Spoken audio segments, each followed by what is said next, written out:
పరిసర ప్రాంతాల్లో కూడా ఇసుక అక్రమ రవాణా జరుగుతుందని చెప్పి ఫిర్యాదు వస్తున్నాయి మాకు. ఈ విషయంపై మేము కూడా ప్రత్యేకంగా నిఘా పెట్టి చర్యలు తీసుకుంటాము.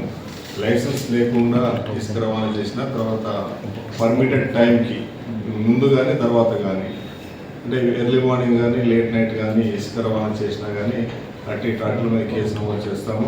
అది సీజ్ చేయడం జరుగుతుంది, కోర్టుకి కూడా పంపడం జరుగుతుంది. అట్లాగే కొంతమంది తప్పుడు పర్మిట్లతో నెంబర్లతో కూడా కొడుతున్నారని చెప్పి తెలిసింది. వాటి మీద కూడా మేము చర్య తీసుకుంటాము. అట్లాగే లైసెన్స్ లేకుండా ఎలాంటి వాహనాలు కూడా నడపరాదు. పర్టికులర్గా ఇట్లాంటి కమర్షియల్ వెహికల్స్, ఇసుక ట్రాక్టర్లు లోడ్తో ఉన్న వెహికల్స్ బాగా స్పీడ్గా వెళ్ళడం వల్ల ప్రమాదానికి గురయ్యే అవకాశం ఉంది. కాబట్టి లైసెన్స్ లేకుండా ఏ వ్యక్తి కూడా తన వాహన యజమాని వెహికల్ని నడపడానికి డ్రైవర్కి ఇవ్వరాదు. అవన్నీ కూడా మేము చెక్ చేసి చర్యలు తీసుకోవడం జరుగుతుంది.